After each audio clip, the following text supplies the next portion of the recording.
Hi everyone, welcome. I'm Prashant and I'll be your trainer for today. So we'll start with I'm sure you all guys have done some groundwork on what is Salesforce and all, but I like to give you a brief introduction uh, before you enter into the Salesforce universe, cloud computing universe. Okay. So we'll start understanding what is Salesforce, what is their business model, and how it's going to reshape your career, which I'm sure you all want to, you all are excited to know about, right? So that's why you are here. So yeah, let's get start with that. So Salesforce, it's a cloud computing technology, right? So uh, when we say cloud computing, why cloud computing? So from where this terminology came? So basically, in a flow chart, when we build flow charts, cloud symbolizes internet, right? So cloud computing is building services, accessing services over internet, right? So cloud computing is a term in which consumer can get the services like software support, development, platform development, infrastructure management, sharing, e-business via internet, right? So the basic idea behind the cloud computing is anytime, anyone, and anywhere can access the services through internet, right? So one very good example would say Google, Gmail, right? So I can access my Gmail from my phone, from my laptop, from my desktop, anywhere, right? And on the go, I can send mails. So that's that's cloud computing, right? So that's more on the user front, like on a domestic front. When it comes to Salesforce, it's accessing enterprise solutions, customer relationship management solutions on the go over cloud, right? So that's what Salesforce cloud computing is all about. So what are different types of cloud services that are available, right?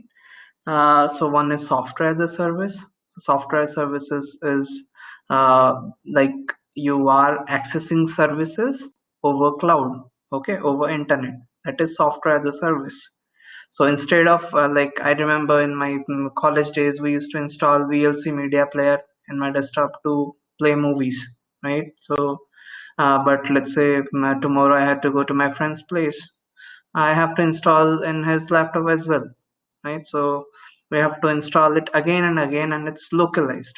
But with software as a service, as a cloud service, once I have installed it in my org, we say, like in the cloud system, I can access it anywhere. So with Salesforce out of the box, they already have certain services they provide, like Sales Cloud, Service Cloud, Marketing Cloud, and then you have Commerce Cloud. So there are out of the box certain services which you can buy from Salesforce, and you can use it for your business purposes, right?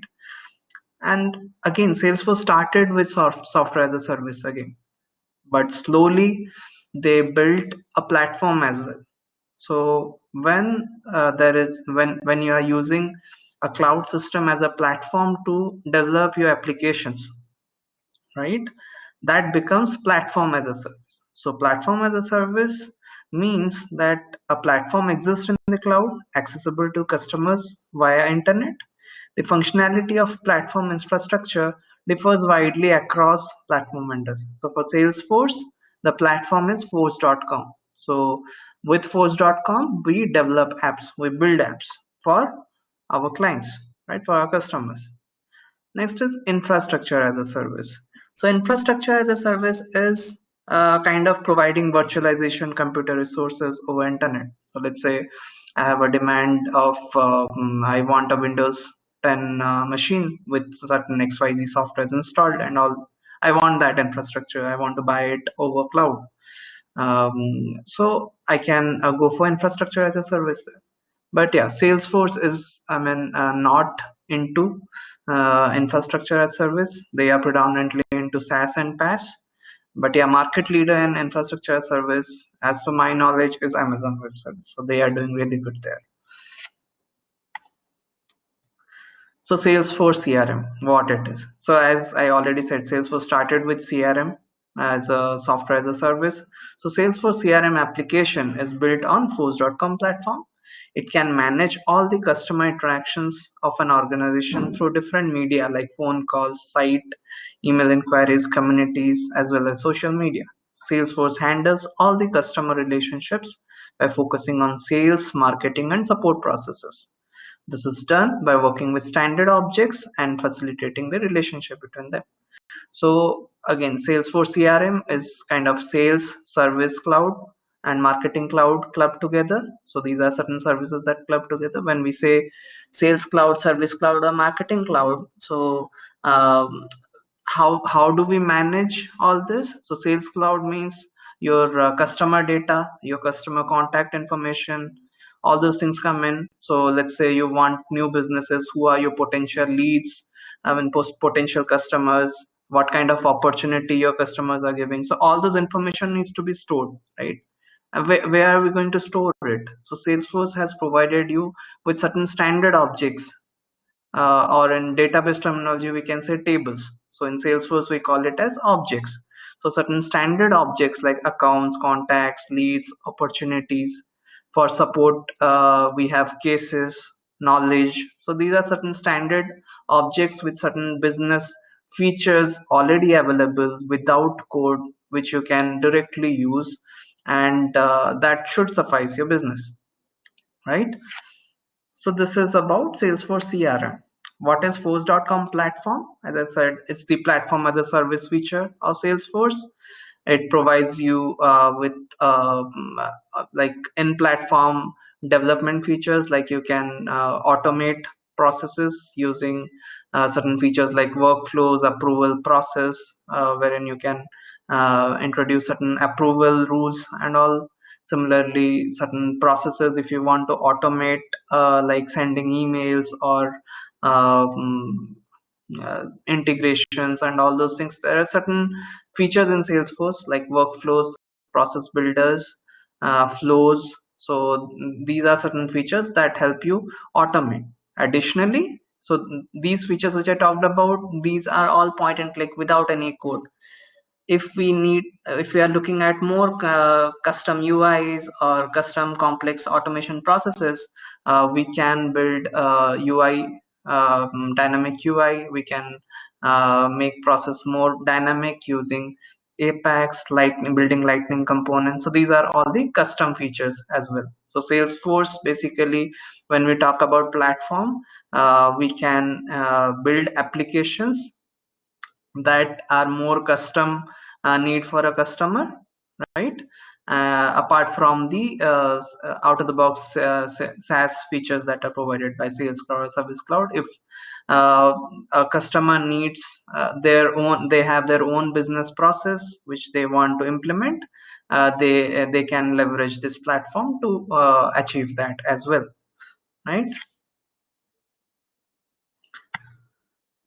So what are different clouds? As I said, we have Sales Cloud, Service Cloud, Marketing Cloud, we have Community Cloud, we have Salesforce Analytics, then we have Salesforce Marketplace and Platform and Apps.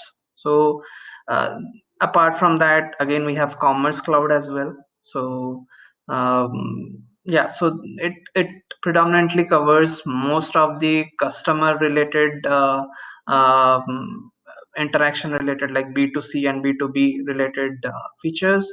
Apart from, I mean, somewhere if I see mostly related to payments and all those things, wherein there are no clouds as such. But again, Salesforce is flexible enough to integrate with any system, right? So they have their inbuilt interfaces which external system can use for seamless integrations. And again, there is Salesforce Marketplace and App Exchange. It's kind of Like in Android, we have Play Store. In Apple, we have App Store. Similarly, wherein we can install different applications which we want in conjunction with other apps, right? So similarly in Salesforce, let's say I have Sales Cloud or Service Cloud, and I'm looking at more of a billing or a CPQ related feature.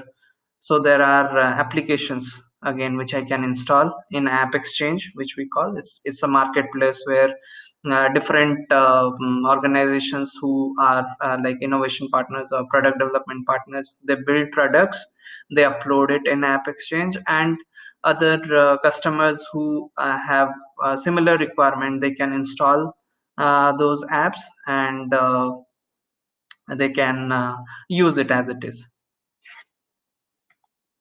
So what are the advantages? So one very good advantage which I would like to relate with, when we say cloud computing, the best advantage is uh, cost, right? So you are getting a lot of features at a lesser cost. How is it so? So if you talk about, let's say, analogy with a villa considered to apartment. Okay, so let's say you have your own villa where you have a swimming pool, you have a gym, you have your parking lots, and yeah, I mean, it's a very big area, so you enjoy it. But again, what about maintenance? So you have to maintain it, be it with electricity, with the water cleaning, and all those things. So there's a lot of cost and maintenance involved when you are accessing all the resources which you might not use. You are using it for limited time. So gym, how much time you'll use? Swimming pool, how much time you'll use? You'll not use it whole day, right? Maybe hour or two in a day, or sometimes even not that, right? So when compared to that, let's say you're staying in an apartment wherein you say you have the same thing, like you have a gym, you have a swimming pool, you have a play area, all those things you have, but there your maintenance is shared, right? So you're sharing resources, your maintenance is shared, so obviously your cost reduces there, right? So uh, wherein you're still getting access to all those. Yes, there would be some limitations because you are sharing some, it's a common resource, so maybe the amount of time you can use a particular feature or anything, that might be limited, right? There might be some limits, but again, uh, that's good enough if we are getting it for a reduced cost, right? And again, scalability with Salesforce. So if you want to purchase more license, so it's license based, right? So if you want to purchase more licenses for more users you have, you can buy that. Let's say you want more org space to store your data, you can do that as well. So that way it's quite scalable there. And coming to business continuity and flexibility of work practices, yes, so this is a very good feature because mind you, like Salesforce does updates in a year 3 times, so there are releases, and there would be no loss of work time. So hardly they take 5 minutes in a weekend to do the upgrades, so it will be completely seamless. And again, there are certain there are sandboxes and products live environments. So sandboxes will get the new release quite early, so that if there are any issues for the upgrades, developers can quickly mitigate those and accordingly update their environments and be upgrade ready, right? So that way business continuity is available. And as I said, because it's cloud, you can access it anywhere. So I can access Salesforce from phone, I can access it from my laptop, from my office laptop, so I can do that. And again, it's not like we are losing on the security front, so they have a very good security in place. And on top of that, if a customer still wants to implement more security, there are different other IP restrictions we can put. We can secure it based on the user level. So there are a lot of security additional stuff that can be done. There's two-factor authentication. So yes, along with flexibility and business continuity, you get security as well. And coming to collaborations, so again we have community cloud, then there are chat features available in Salesforce. So yeah, it's quite collaborative again. So you can connect with your customers through Salesforce communities, and you can connect with your partners as well through communities. So yeah, so very good collaborative features as well, Salesforce. So this we talked about advantages of a customer using Salesforce. What's in there for you? So why Salesforce is a good career option for you? So there are close to 2 lakh customer companies that use Salesforce platform. So if there are so many companies who use Salesforce, so obviously the demand of developers, admins, and all will be more, right?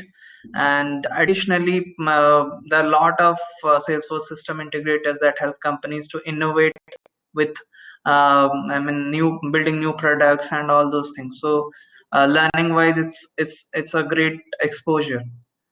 And again, Salesforce gives 3 updates a year. So obviously they are investing in their system. So if they are investing in the system, there is always scope to learn new stuff.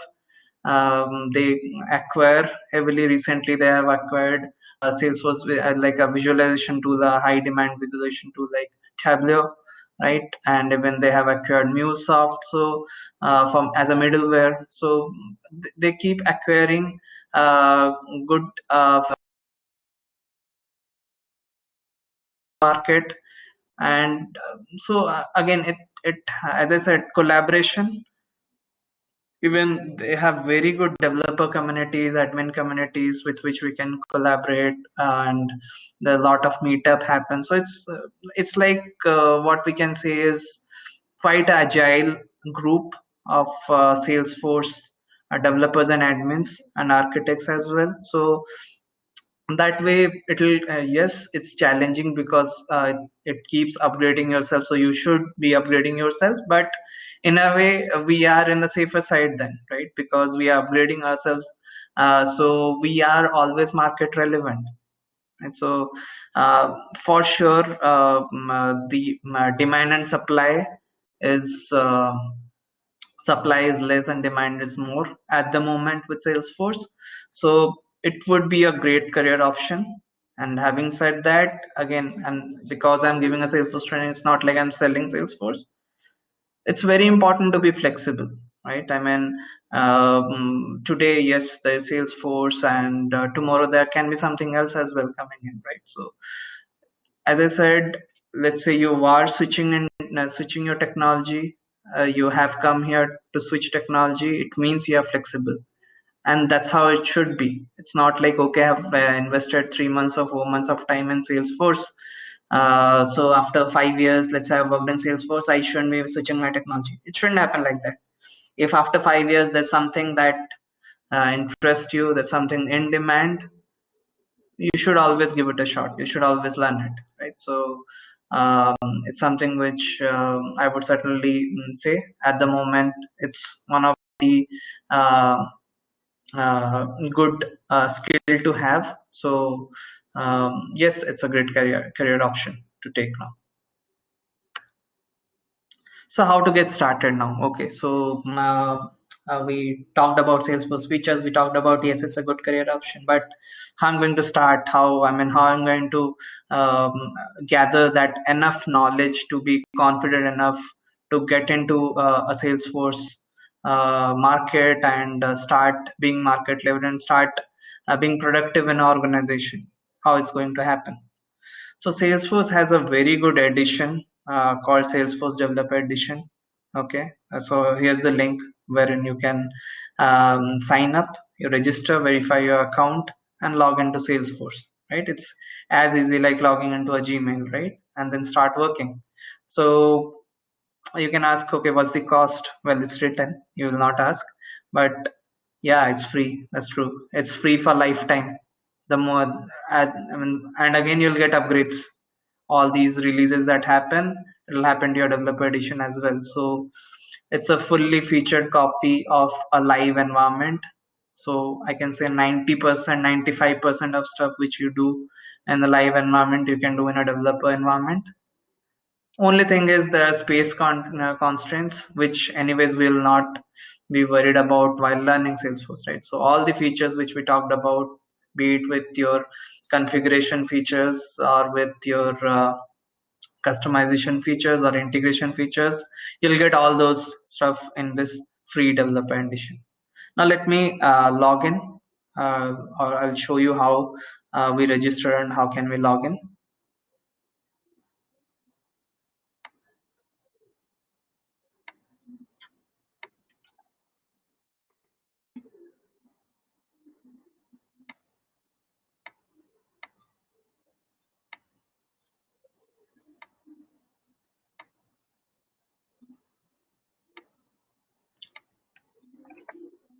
So in Google, you can search again Salesforce developer account. So there will be other accounts as well, which will be trial, like unlimited edition, enterprise edition, but that will be like 1 month trial. So I'll not suggest to go for that.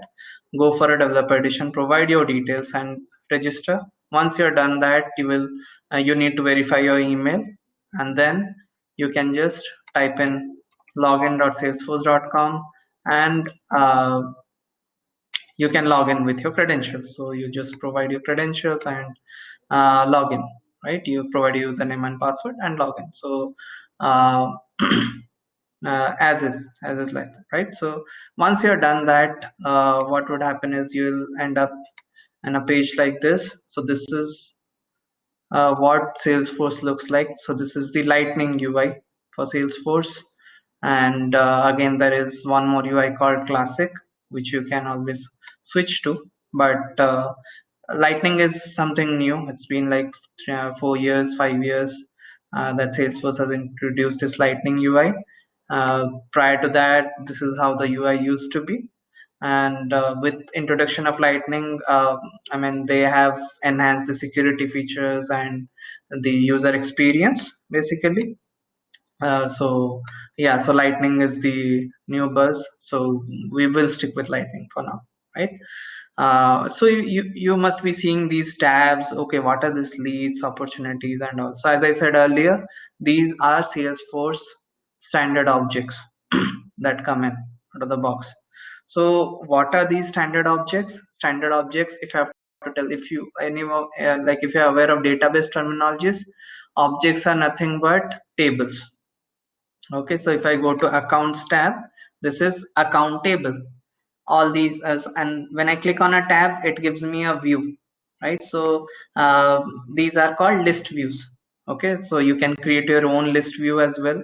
So Salesforce also provides by default certain list views. So let's say I select certain list views. uh, so it will show me list of records that are available. Records are nothing but rows in a database, right? In a database you will have rows. So in Salesforce we tell it as records. And you see account name, account site, all these fields we call it, which are nothing but columns in database terminology. So table is object, fields sorry columns are fields in Salesforce, and rows are records in Salesforce, right? So I can navigate to a particular account record by clicking on its name. This is the record page, which will have all the information of that account. So again, this is whole Lightning UI, wherein we have details tab. Then details tab will have store the information of different field information, like column information, which we say, right? I can edit the information by clicking on edit. There are again inline edits available, which I can edit again. And then, as I said, any system, any table, when we talk about a complex system, there would be relationships, right? So similarly, here also with standard objects, by default Salesforce has provided certain relationships, like account is my customer data. Now a customer, be it ABC org, will have employees. So those information we can store in contacts. So Again, it depends from business to business what kind of information you want to store where. But yeah, so accounts predominantly will store the customer information. Contacts will be mostly the employees of that customer, and you can relate account to a customer, account to a contact, right? So it's kind of, it's a standard relationship, but yeah, it's ideally it's one to many. So one customer will have multiple employees, so one account will have multiple contacts.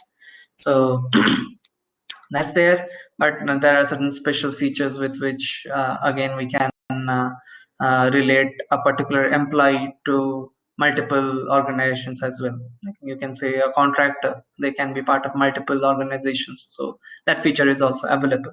But yeah, just to give you a feel, these are the tabs, which are nothing but the objects. And again, if I have to go to, and again this is the app launcher. So sales app, service app, as I said, there are different clouds, right? Sales cloud, service cloud, with the marketing cloud, community cloud. So with this developer edition, by default you get all these: sales, service, community, which you can use. And again, based on the app, we can set what tabs I want to see. So yeah, this is the sales app, so which has these tabs available.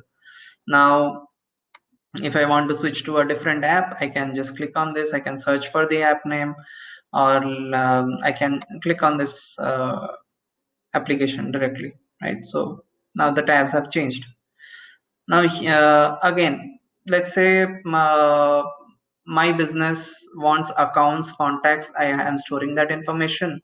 But again, for a particular account, I want to store multiple addresses. So my customer, single customer might be located in different locations. I want to store all those address information. And again, there are some additional fields which I want to put in there, which are not available. Let's say address information, I don't have any table or object to store address, for example. Okay, so I'm going to store that. So Salesforce, there our platform comes in. I can create additional objects in Salesforce. Those are called custom objects. So how I create those? I go to setup,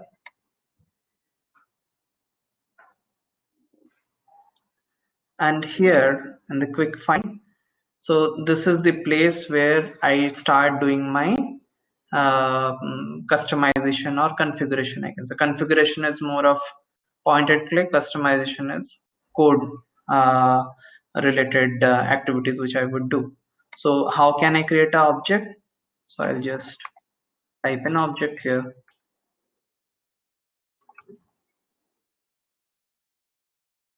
object manager.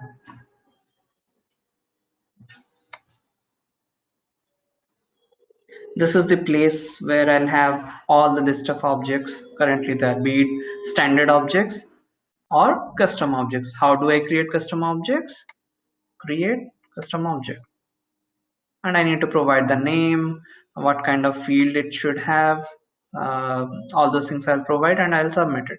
So again, do I need to report on these objects? Again, say we'll talk in subsequent classes that you can even report on the data which you have. You can have dashboards, you can track the changes you make to a record. So all those things are possible with Salesforce.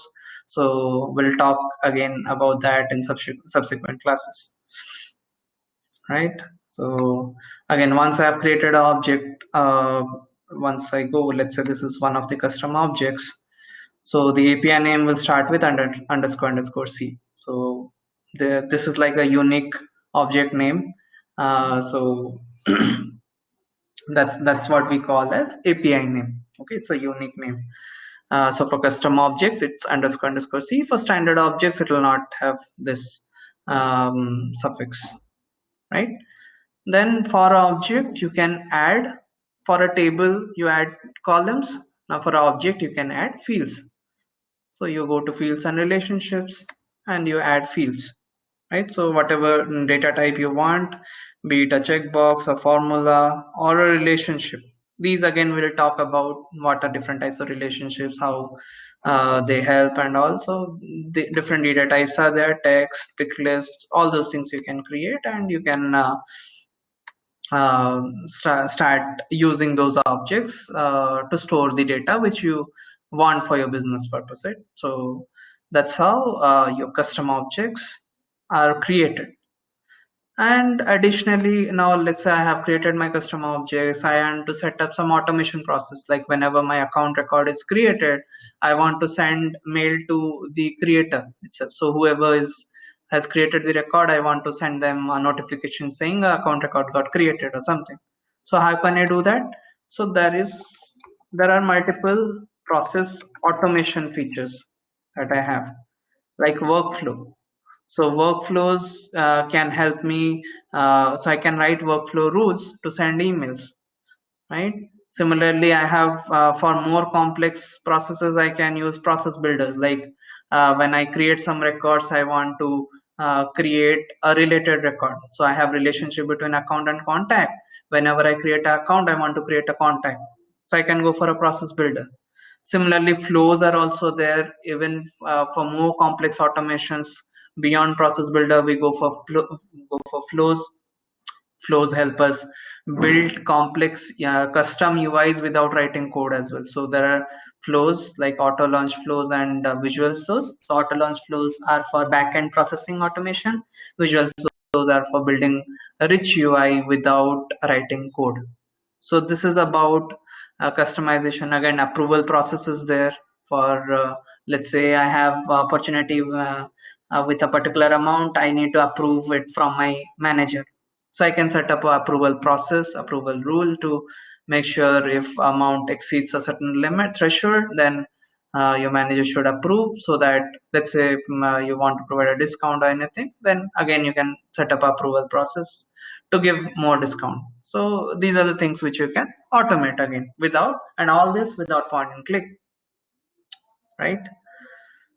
If all these still, I mean, after all these features available, still your business scenario doesn't suffice and your business scenario is not, I mean, you're not able to achieve it with all these features, then you can go for customization. Let's say if it's UI, then you can build lightning components, lightning web components, and use it in your UI. If it's some automation in backend, you can write triggers, right? And apex classes. So triggers and apex classes combination, you can again build a complex automation process which you were not able to achieve through configuration, right? So that's how we segregate between configuration and customization, right?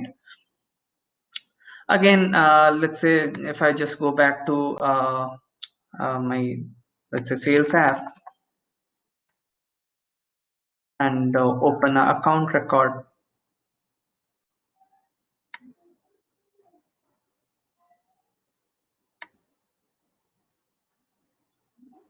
So let's say I want to edit this UI itself. So this is the format and I want to add some components here, and also how can I do that? So I just go to setup, I click on edit page. This is called app builder. Again, this is all point and click, no coding. Let's say I want to add another tab here. I can just click on this. On the right panel, I get option to add. I can add certain standard tabs which are there, or I can even add a custom tab. You can say my custom. Add the tab, right? Into this, these are certain standard components which I can add. Let's say I want to add, let's say activities itself. Okay. So what are activities happening? Let's say there are tasks, there is a call to this customer. I want to track all this. I can add this component and I can save, right?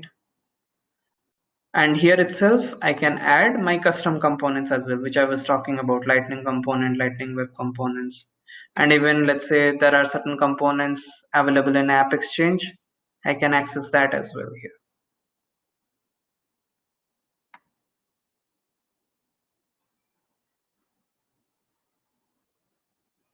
See, the tab got added with a component, and all this without code. Next, I'd like to talk about App Exchange. I said, what is that? I'll just show you how this helps. One second. So view App Exchange. So this is the App Store, wherein let's say I want my business wants a document generation tool. So one very good. So here it shows me all the trending applications. So one of the good document generation tool is Conga Composer, right? So I can go there and I can buy it. So there would be, and there are certain apps that are free also. So if it meets your business scenario, you can always install that. Okay, so this was an overview on Salesforce, how it has evolved through these years, how it helps you being in having a Salesforce as a career, and a brief introduction and a deep dive into how Salesforce looks and what kind of features it has.